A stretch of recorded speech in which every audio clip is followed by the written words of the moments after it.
Bonjour, bonsoir, sans me vous entendez ce tuto. Aujourd'hui, on va parler d'un problème un peu fréquent, hein. Ça arrive aussi de temps en temps.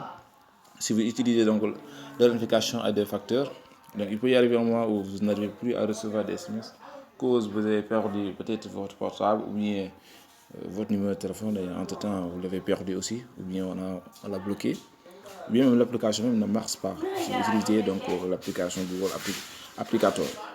Donc pour ces genre de figures, pour éviter des problèmes pour accéder à votre compte, donc Facebook a mis à une disposition ce qu'on appelle donc récupération de code.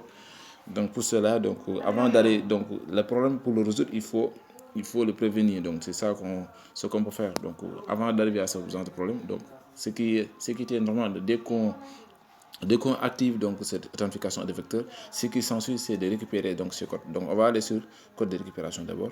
On va montrer pourquoi c'est qu'il faut faire ça. Pourquoi on doit le faire automatiquement, juste après avoir donc activé l'identification à des vecteurs. Il dit ici que utiliser les codes de récupération que vous comptez si vous perdez votre téléphone ou vous ne pouvez pas recevoir de code de vérification peut-être sous application d'identification. Ce code ne peut être utilisé qu'une seule fois. Enregistrez vos codes en ligne sûr et accessible. Donc voilà, donc il faut copier ce code-là. Moi je vais le copier. Donc je vais le mettre au niveau de mes mots. Là je copie. Voilà, j'en enregistre. Voilà, une fois que j'ai enregistré donc ce code, si j'ai des problèmes donc pour accéder à mon compte, je vais revenir ici. Je vais revenir dans ce fichier et prendre un de ces codes et le fournir. C'est tout simplement ça. Donc, normalement, on doit vous envoyer donc des codes. Il faut chaque fois, si vous n'avez plus à recevoir donc le code, vous allez donc sur fichier. Et il est préférable même de le garder en dehors de votre.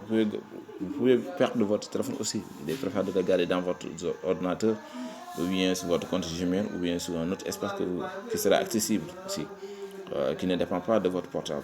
C'est ça qui est mieux. Comme ça, dès que vous perdez votre portable ou bien votre puce ne marche plus, donc vous pouvez donc prendre ces codes. Si vous essayez de vous connecter sur votre compte, on va vous demander un code de vérification. Donc, dans ce cas, il faut choisir l'un de ces codes. Mais ce code est utilisable pour une seule fois. Voilà. Autre chose qu'il faut noter, c'est que si vous avez épuisé donc la liste de ces codes-là, il faut demander obtenir de nouveaux codes. Et là, il faut aller sur obtenir de nouveaux codes. Et là, vous avez donc de nouveaux codes. Donc, il y aura de nouveaux codes aussi qui sont générés. Là aussi, on peut copier, par exemple, venir ici. Vous verrez que donc les codes sont différents.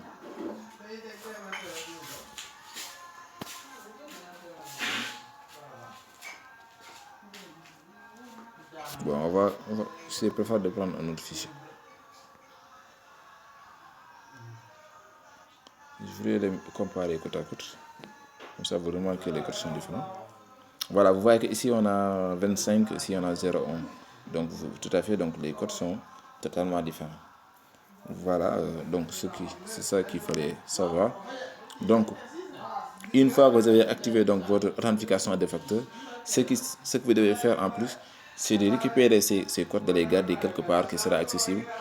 De ce fait, si vous avez des problèmes pour accéder à votre compte lié à, soit vous utilisez donc l'identification à deux facteurs via SMS, si vous n'arrivez pas à recevoir des SMS ou bien vous perdez votre portable, vous allez prendre l'un de ces codes-là et utiliser comme code de validation. Sinon, si l'application aussi ne marche pas et que vous utilisiez l'application Google Applicator, dans ce cas aussi, vous faites la même chose. Vous allez donc dans la liste de ces codes et prendre l'un de ces codes et les fournir comme code d'accès. Voilà, c'est ça. Donc ça, si c'est l'application, il faut prendre ça et le fournir au niveau de l'application. Si c'est SMS, donc il y a une partie aussi, il faut mettre le code, il faut prendre ce code-là. Voilà. Donc c'est ça ce qu'il fallait noter et savoir, c'est de récupérer donc le code. Donc si vous n'avez pas fait, malheureusement, si vous ne l'avez pas fait entre-temps avant de perdre votre SMS, avant de perdre votre puce ou bien votre téléphone, dans ce cas, il n'y a pas de solution pour l'instant, on n'a pas encore vu de solution. On va faire aussi d'autres recherches pour voir. Mais pour ceux qui n'ont pas encore eu ce genre de problème, il est temps donc de récupérer ces codes pour pouvoir résoudre ces genres de problèmes en cas présent. Donc merci de s'abonner à notre chaîne YouTube et pour avoir plus de vidéos. Merci beaucoup. À bientôt. Salut.